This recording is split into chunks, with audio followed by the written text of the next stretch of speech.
Hello students, welcome to my channel. Dear students, today in this lecture we will discuss about reaction rate law, rate expression and order of reaction. तो previously जो 2 parts हैं chemical kinetics के वो मैं upload कर चुका हूँ। अगर आपने वो नहीं देखें तो प्लीज़ एक बार चैनल की 12th क्लास केमिस्ट्री की जो प्लेलिस्ट है उसमें जाके केमिकल काइनेटिक्स का पार्ट 1 और पार्ट 2 जो है वो ज़रूर देखें।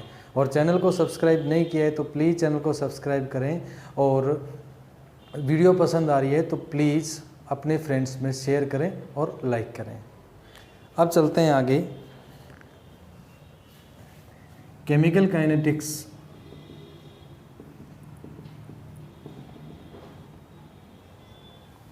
तो जो प्रीवियस टॉपिक था अपना वो था रेट कांस्टेंट।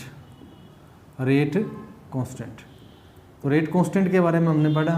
रेट कांस्टेंट की कुछ प्रॉपर्टीज़ थी वो हमने स्टडी करी कि जो रेट कांस्टेंट है वो कंसंट्रेशन चेंज से इंडिपेंडेंट होता है और जो टेम्परेचर है उसके साथ वेरिएबल होता है। टेम्परेचर के साथ वो वेरिएबल होता है और हर एक 10 डिग्री टेम्परेचर राइज करने पर जो उसका मतलब वैल्यू है वो क्या हो जाता है, डबल हो जाता है। Each 10 degree rise in temperature leads to double value of rate constant. ठीक है, आज हम चलते हैं आगे और नेक्स्ट अपना टॉपिक है molecularity.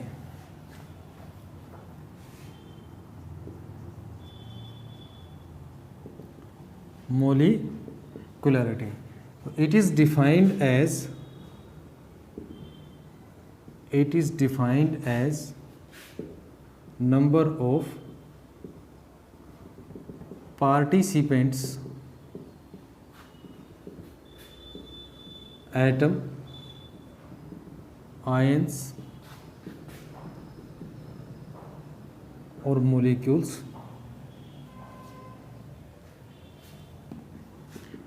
in a chemical reaction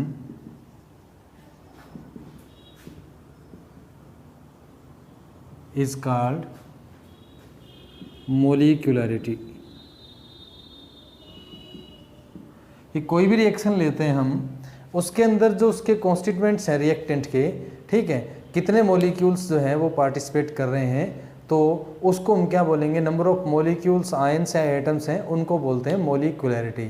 और मोलिकुलरिटी की जो वैल्यू होती है वो लगभग 3 के आसपास मैक्सिमम होती है, क्योंकि 3 से ऊपर जो है ना कोलिजन जो है वो पॉसिबल पर यूनिट वॉल्यूम नहीं होते हैं। लगभग मैक्सिमम वैल्यू जो वो कितनी आती है, 3। तो जो एलिमेंट्री रिएक्शन है उनके अंदर अलग केस होते हैं और जो कम्प्लेक्स रिएक्शन है उनके अंदर अलग केस होते हैं। तो हम बात करते हैं मोलिकुलरिटी के एग्जाम्पल की।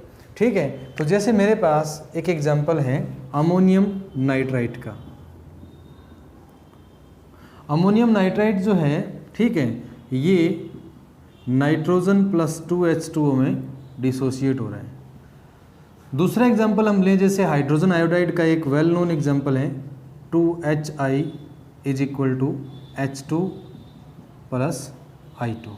ठीक है, तीसरा एग्जाम्पल लें तो 2NO प्लस O2। तो इससे हम क्या बनाएंगे, 2NO2। ठीक है, तो इस तरीके से हम ये कह सकते हैं कि ये आपने रिएक्शन के अंदर जो नंबर ऑफ मोलिक्यूल आयन या जो एटम्स हैं वो पार्टिसिपेट किए हैं तो इनकी क्वांटिटी हम एज ए मोलिकुलरिटी काउंट करते हैं। जैसे फर्स्ट रिएक्शन है तो इसमें कितने मोलिक्यूल पार्टिसिपेट कर रहे हैं, ओनली 1। तो ये रिएक्शन हो जाएगी आपकी यूनिमोलिक्यूलर रिएक्शन। Unimolecular reaction.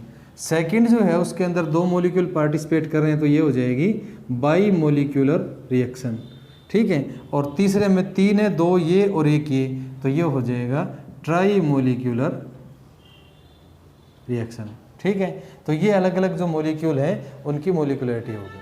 किसी भी रिएक्शन में जो नंबर ऑफ एटम्स हैं, आयंस है या मोलिक्यूल है जो एज ए पार्टिसिपेंट जो रिएक्टेंट के तौर पे किसी केमिकल रिएक्शन में इंट्रोड्यूस हो रहे हैं, रिएक्ट हो रहे हैं, तो उसको हम क्या बोलते हैं, क्वांटिटी को मोलिकुलरिटी बोलते हैं। ठीक है, अब जो रिएक्शन है वो 2 तरीके की है, एक एलिमेंट्री है और एक कम्प्लेक्स रिएक्शन है। तो एलिमेंट्री में तो आपने ये चीज़ लिख दी कि जब डायरेक्ट कोई रिएक्टेंट है वो सीधा प्रोडक्ट में कन्वर्ट हो रहा है। लेकिन कम्प्लेक्स रिएक्शन में क्या होते हैं कि मोर देन 1 स्टेप होते हैं। जब मोर देन 1 स्टेप होते हैं तो उनके अंदर कोई फास्ट स्टेप होता है, कोई स्लो स्टेप होता है, कोई रेट डिटरमाइन स्टेप होता है, ठीक है। तो ऐसे कम्प्लेक्स रिएक्शन का अगर मैं एग्जांपल लूँ एक, तो कम्प्लेक्स रिएक्शन में मोर देन वन स्टेप होते हैं, more than one steps in chemical reaction. तो इसके अंदर एग्जांपल ले लेते हैं हम, ये इक्वेशन है मेरे पास, ठीक है, जो नाइट्रोजन का ऑक्साइड होता है 2N2O is equal to 2N2 plus O2, ठीक है, ये इक्वेशन है। अब इसके लिए अगर मैं बात करूं इसके स्टेप की, तो स्टेप फर्स्ट में क्या होगा, N2O का एक मॉलिक्यूल जो है ना वो डिसोसिएट होता है N2 में और ऑक्सीजन में। और अब जो स्टेप सेकंड है उसके अंदर क्या होता है, अनदर मॉलिक्यूल जो N2O का है वो इस ऑक्सीजन से बाइंड अप होता है और प्रोडक्ट क्या बनाता है, N2 प्लस O2, ठीक है। तो ओवरऑल रिएक्शन में क्या हो गया, दो मॉलिक्यूल N2O के पार्टिसिपेंट है ना, तो दो मॉलिक्यूल मैंने N2O के ले लिए और जो प्रोडक्ट है वो क्या बनेगा, N2 प्लस O2, ठीक है। और इक्वेशन को बैलेंस करेंगे तो यहाँ आपका 2 to 4 है ना, ये 2 आ जाएगा, ठीक है। तो अब इसके अंदर देखो ये वाला जो स्टेप है ना इसको बोलते हैं रेट डिटरमाइन स्टेप, ठीक है। और ये एक स्लो स्टेप है। तो कम्प्लेक्स रिएक्शन के अंदर ये खास बात होती है कि मोर देन वन स्टेप होती है, और मोर देन वन स्टेप जो है उनके अंदर एक स्टेप ऐसा होता है जो रेट डिटरमाइन स्टेप होता है, और रेट डिटरमाइन स्टेप के बिहाफ पर ही हम जो है क्या करते हैं, जो रेट है एक्सप्रेशन है वो लिखते हैं, ठीक है। तो इनकी मॉलिक्युलरिटी इस हिसाब से फाइंड आउट होती है, ठीक है। तो अब चलते हैं आगे मॉलिक्युलरिटी के बाद नेक्स्ट टॉपिक पे।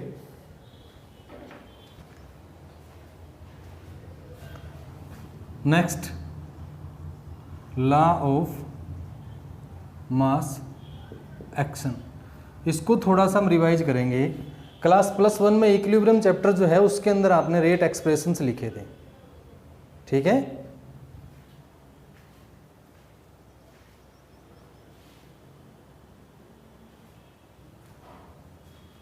तो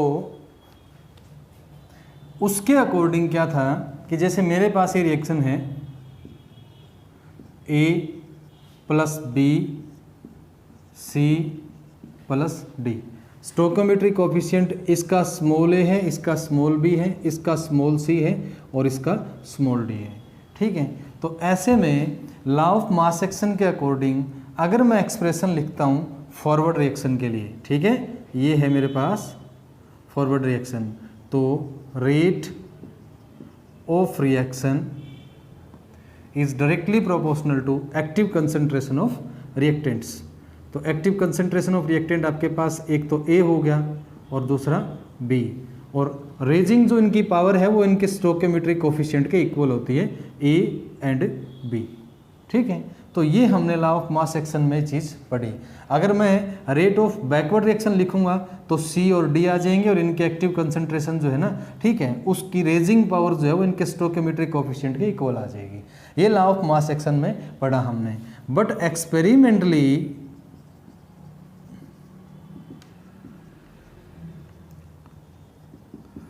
it is shown that rate of reaction is actually directly proportional to active concentration of A, active concentration of B and raising power इनकी M और N है, यानी कि ये rate of reaction actually in दोनों के ऊपर डायरेक्टली प्रोपोर्शनल है, इन दोनों के डायरेक्टली प्रोपोर्शनल है। यहाँ M और N जो है ना ये एक्सपेरिमेंटल वैल्यू है, थ्योरेटिकल वैल्यू नहीं है। M और N जो रेजिंग इनकी पावर है वो एक्सपेरिमेंटल वैल्यू है, थ्रू एक्सपेरिमेंट कैलकुलेट करी है, और उनकी पेट वैल्यू यहाँ डालने के बाद जो रेट ऑफ रिएक्शन है वो उनके डायरेक्टली प्रोपोर्शनल होता है, ठीक है। तो rate of reaction is equal to K into active concentration of A and active concentration of B with raising power M and N, where sum of M plus N is known as order of reaction. ठीक है, तो यहाँ एक नई term आ गई, इसको बोलते हैं ऑर्डर ऑफ रिएक्शन। ये लॉ ऑफ मास एक्शन के मॉडिफिकेशन में जब एक्सपेरिमेंटली हमने कैलकुलेट किया तो कुछ नई चीज़ मिली। ठीक है, तो m और n जो है इसको थ्योरेटिकली हम नहीं ले सकते। m और n जो है ये एक्सपेरिमेंटल वैल्यू है, पहली बात तो ये। दूसरी बात, m और n का a और b यानी कि स्टोइकियोमेट्रिक कोफिशिएंट से कोई लेना देना नहीं होता है, ये पूरी तरह से एक्सपेरिमेंटल वैल्यू है। और स्टोइकियोमेट्रिक कोफिशिएंट चेंज हो सकते हैं। ठीक है, ये जब आप इक्वेशन बैलेंस करते हैं या पर्टिकुलर पूरी इक्वेशन को किसी से मल्टीप्लाई करते हैं तो भी चेंज हो जाएगा, लेकिन ये वैल्यू चेंज नहीं होगी। ठीक है, ये ऑर्डर ऑफ रिएक्शन यहाँ एक नई टर्म आ गई। तो अब हम आगे बढ़ते हैं order of reaction.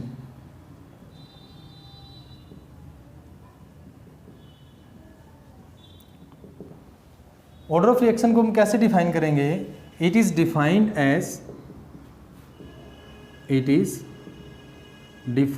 as sum of exponents or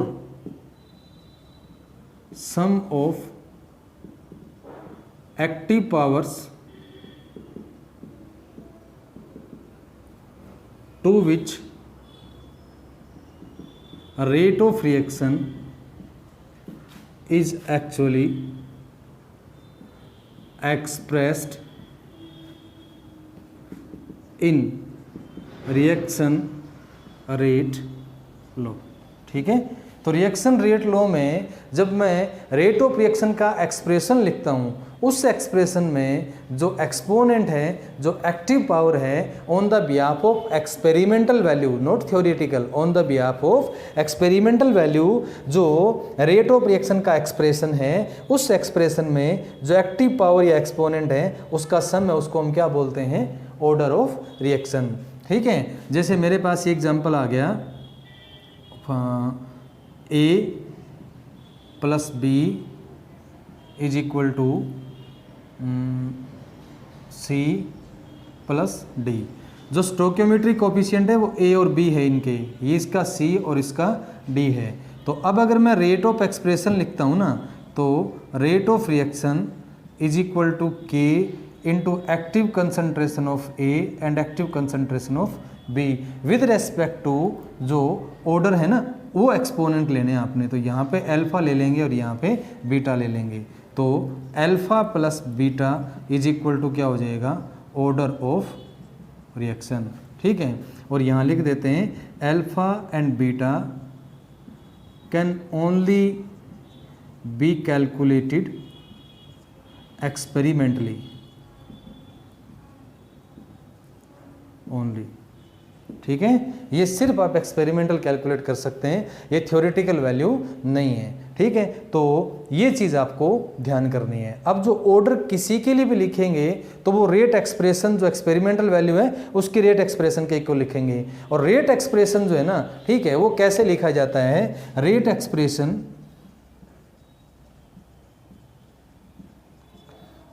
for a complex reaction is always given according rate determine step, rate determine step। ठीक है, तो ये जो आप लिखेंगे ना वो रेट डिटरमाइन स्टेप के अकॉर्डिंग लिखेंगे, क्योंकि एलिमेंट्री रिएक्शन में तो ऐसा कुछ होता ही नहीं है। लेकिन कम्प्लेक्स रिएक्शन में जब मोर देन वन स्टेप होते हैं तो जो स्टेप सबसे स्लो है वो रेट डिटरमाइन स्टेप होता है। और रेट डिटरमाइन स्टेप के अकॉर्डिंग जब आप एक रेट एक्सप्रेशन लिखेंगे तो उस एक्सप्रेशन में जो सम ऑफ एक्टिव पावर है वो किसके इक्वल हो जाएगा? ऑर्डर ऑफ रिएक्शन के इक्वल हो जाएगा। ठीक है, उसके बाद अगर ऑर्डर की मैं बात करूँ आगे, तो जो ऑर्डर है वो फ्रैक्शनल हो सकती है, जीरो हो सकती है, ठीक है, या फिर 1 2 3 ये वैल्यू हो सकती है। ठीक है, कंप्लीट। तो it can be integral number as well as fractional और जीरो। ठीक है, तो ये भी इनकी क्वांटिटी है। ऑर्डर ऑफ रिएक्शन इस तरीके से आप जो है एक्सप्रेस कर सकते हैं। ये ऑर्डर ऑफ रिएक्शन का एक तरीके से इंट्रोडक्शन हो गया। अब चलते हैं आगे, कुछ रिएक्शंस हैं उनके ऑर्डर के एग्जाम्पल करते हैं हम, ठीक है। कुछ जीरो ऑर्डर के, कुछ फर्स्ट ऑर्डर के, कुछ सेकेंड ऑर्डर के, इस तरीके से अलग अलग रिएक्शन जो है उनके हम एग्जाम्पल करते हैं।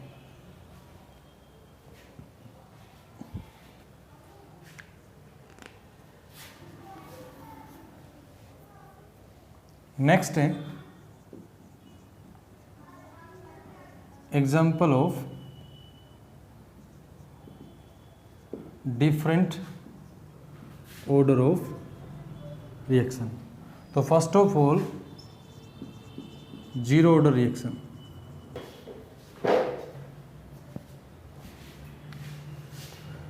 तो जीरो ऑर्डर रिएक्शन की जो आइडेंटिफिकेशन है वो क्या होती है,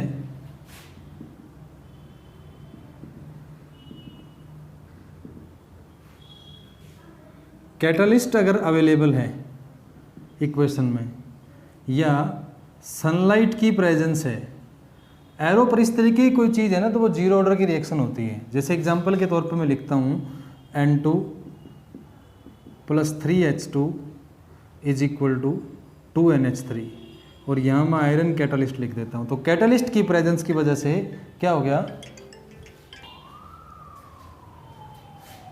दूसरा एग्जांपल जैसे हमने ले लिया chlorination of methane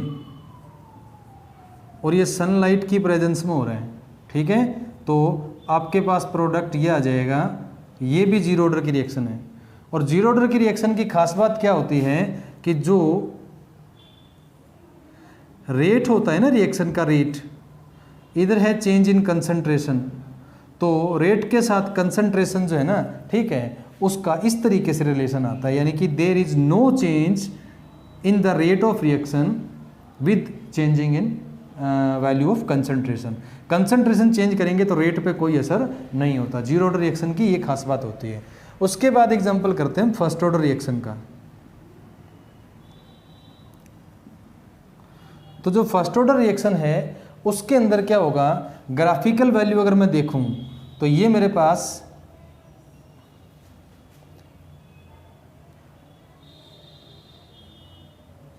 rate of reaction है, सॉरी रेट ऑफ रिएक्शन है ये, और इस तरफ मैंने ले लिया कंसंट्रेशन, ठीक है। तो अब जो रेट आएगी ना वो कंसंट्रेशन के डायरेक्टली प्रोपोर्शनल आएगी इस तरीके से। और फर्स्ट ऑर्डर में जो एक्सप्रेशन लिखेंगे उसमें और जीरो ऑर्डर के एक्सप्रेशन में क्या फ़र्क होगा। जैसे इस रिएक्शन के लिए अगर मैं एक्सप्रेशन लिखता हूँ, ठीक है, तो मेरे पास क्या आ जाएगा, rate = K × active concentration of N2 and concentration of H2, power in दोनों की जीरो आएगी क्योंकि ये वैल्यू यूनिटी मानेगा। ये रेट ऑफ रिएक्शन कंसंट्रेशन जो है ना उसके ऊपर डिपेंड नहीं करता। तो जीरो ऑर्डर का रेट एक्सप्रेशन हमेशा ही इसके इक्वल आता है, रेट ऑफ रिएक्शन = K, क्योंकि और ये इधर कंसंट्रेशन है, इस तरफ रेट ऑफ रिएक्शन है। तो जो कंसंट्रेशन का स्क्वायर है ना उसके डायरेक्टली प्रोपोर्शनल होगी रेट ऑफ रिएक्शन। यहाँ कंसंट्रेशन के डायरेक्टली प्रोपोर्शनल है, वहाँ स्क्वायर ऑफ कंसंट्रेशन के डायरेक्टली प्रोपोर्शनल है। सेकंड ऑर्डर में हम जो एग्जांपल ले सकते हैं, ठीक है, नॉर्मल एग्जांपल ले लेते हैं कोई भी। जैसे हमारे पास एग्जांपल आ गया नाइट्रोजन ऑक्साइड जो है ना उसकी ओजोन से रिएक्शन करवा देते हैं। तो NO + ओजोन =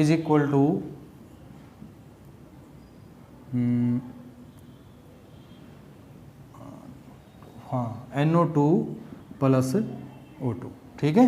तो ये क्वेश्चन भी आपकी बैलेंस होगी। अब ये जो है सेकंड ऑर्डर की रिएक्शन है और इसका अगर मैं सेकंड ऑर्डर की रिएक्शन का एग्जांपल लिखता हूँ, ठीक है, तो किस तरीके से लिखूँगा, रेट एक्सप्रेशन लिखूँगा तो rate of reaction = K × active concentration of NO and active concentration of ozone, और दोनों की पावर 1 + 1 है।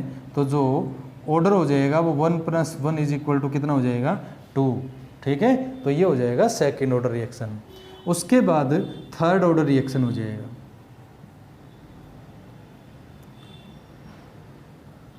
थर्ड थर्ड ऑर्डर में क्या होगा कि ये जो कंसंट्रेशन है इसकी क्यूब के डायरेक्टली प्रोपोर्शनल हो जाएगा रेट।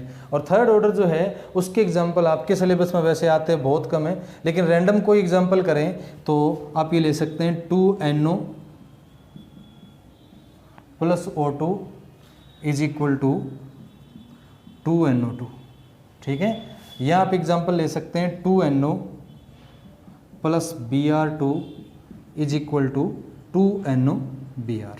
तो इसके लिए अगर आप रेट लिखेंगे तो रेट एक्सप्रेशन हो जाएगा आपका K into active concentration of NO2 इसका स्क्वायर हो जाएगा, ठीक है, और multiply active concentration of oxygen इसकी पावर 1 हो जाएगी। तो जो ऑर्डर हो जाएगा ना वो हो जाएगा 2 + 1 इज इक्वल टू 3, ठीक है। तो इस तरीके से आप जो है अलग अलग रिएक्शन है उनके एग्जाम्पल लेते हैं। ये जीरो ऑर्डर की रिएक्शन है, फिर फर्स्ट ऑर्डर की है, फिर सेकंड ऑर्डर की है। इनका रेट एक्सप्रेशन भी लिखा हमने और ग्राफिकल रिप्रेजेंटेशन भी की है। तो इसमें खास इंपॉर्टेंट बात क्या है कि जो जीरो ऑर्डर की रिएक्शन है वो कंसंट्रेशन चेंज से इंडिपेंडेंट होती है। कंसंट्रेशन चेंज से इंडिपेंडेंट होगी तो जो रेट है ना वो हमेशा के क्या हो जाएगा, इक्वल हो जाएगा, ठीक है। दूसरी बात, rate constant for different order of reaction, ठीक है। तो first of all zero order reaction, और जीरो ऑर्डर रिएक्शन के लिए आप क्या लिखेंगे, rate is equal to K. और जो रेट है इसको अगर आप लिखेंगे, रेट की कंसंट्रेशन जो है ना, ठीक है, चेंज होता है टाइम के साथ, तो कंसंट्रेशन की जगह आ जाएगा मोल पर लीटर और divide by second is equal to K. तो यूनिट हो जाएगी आपकी मोल पर लीटर पर सेकेंड, मोल पर लीटर पर सेकेंड। ये जीरो ऑर्डर में जो रिएक्शन है उसके अंदर के की यूनिट हो जाएगी। अब बात करें फर्स्ट ऑर्डर के लिए, तो फर्स्ट ऑर्डर रिएक्शन के अंदर क्या होगा, देखो आप लिखेंगे rate of reaction is equal to K into reactant 7 की एक्टिव कंसंट्रेशन और उसका पावर होगा 1, ठीक है। तो यहाँ रेट है, रेट की जगह हम क्या लिखते हैं, change in concentration divide by time is equal to K into reactants की जगह क्या आ जाएगा, रिएक्टेंट की कंसंट्रेशन ही लेंगे तो मोल पर लीटर आ जाएगा। तो मोल पर लीटर से मोल पर लीटर कैंसिल आउट हो गया, तो जो के है ना उसकी यूनिट खाली क्या बच जाएगी, सेकेंड। तो सॉरी सेकंड नीचे ऊपर आएगा तो इन्वर्स हो जाएगा, तो यूनिट हो जाएगी आपकी सेकंड इन्वर्स, या टाइम इन्वर्स भी लिख सकते हैं, इसको टाइम इन्वर्स लिख सकते हैं। उसके बाद बात करते हैं सेकंड ऑर्डर रिएक्शन की। तो जो सेकंड ऑर्डर रिएक्शन है उसके अंदर हम कैसे लिखेंगे, rate is equal to K into active concentration of reactant और उसकी पावर कितनी हो जाएगी, 2। तो रेट की जगह तो वही लिखेंगे, change in concentration divide by time is equal to K, और यहाँ कंसंट्रेशन है रिएक्टेंट की और पावर 2 है तो 2 लगा देंगे। तो 1 से तो 1 कैंसिल हो जाएगी, बचेगी आपके पास 1, और वो जो बचेगी वो आ जाएगी नीचे। तो ऐसा हो जाएगा ना, के इज इक्वल टू, ये तो कैंसिल हो ही गया तो यहाँ तो 1 आ गया, और सेकंड आपके पास ऑलरेडी था, ये मोल पर लीटर नीचे और आ गया, मोल पर लीटर नीचे आ गया। तो जो यूनिट है वो क्या हो जाएगी, पर मोल लीटर पर सेकंड, ये हो जाएगी सेकंड ऑर्डर की, ठीक है। और इसी तरीके से जो थर्ड ऑर्डर रिएक्शन है उसके लिए एग्जांपल लेंगे। तो थर्ड ऑर्डर रिएक्शन के लिए एग्जांपल लेंगे तो रेट कैसे लिखेंगे, rate is equal to K into reactants जो है उनकी एक्टिव कंसंट्रेशन और उसकी पावर कितनी हो जाएगी, 3, ठीक है। तो रेट की जगह हम लिखेंगे change in concentration mole per litre divide by time is equal to K, और एक्टिव कंसंट्रेशन ऑफ रिएक्टेंट है तो उसकी यूनिट होती है मोल पर लीटर, यहाँ क्यूब है तो क्यूब लगा दिया।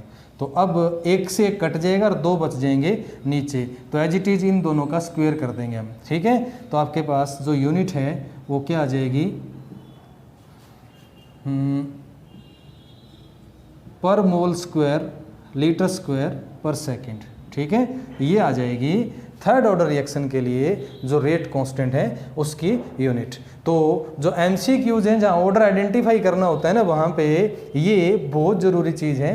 आप यूनिट देख के आइडेंटिफाई कर सकते हैं। बहुत बड़ा क्वेश्चन लिखा होता है और लास्ट में लिखा होता है if the rate constant is dash dash dash पर second, so what is the order of reaction. तो बहुत सारे बच्चे उस वैल्यू के बीच में उलझ जाते हैं, जबकि आपको रेट कांस्टेंट की सिर्फ यूनिट देखनी है। और रेट कांस्टेंट की यूनिट अगर मोल पर लीटर पर सेकंड है तो वो जीरो ऑर्डर होगा, पर सेकंड है तो वो फर्स्ट ऑर्डर होगा, ठीक है, और पर मोल लीटर पर सेकंड है तो सेकंड ऑर्डर है। और अगर स्क्वायर लगा रखे हो तो इस तरीके से आप कर सकते हैं। डियर स्टूडेंट्स, आज के लेक्चर में इतना ही। अगर वीडियो पसंद आ रही है तो प्लीज़ लाइक करें और अपने दोस्तों में शेयर करें, ठीक है। और चैनल को सब्सक्राइब नहीं किया है तो प्लीज़ चैनल को सब्सक्राइब करें। Thanks for watching.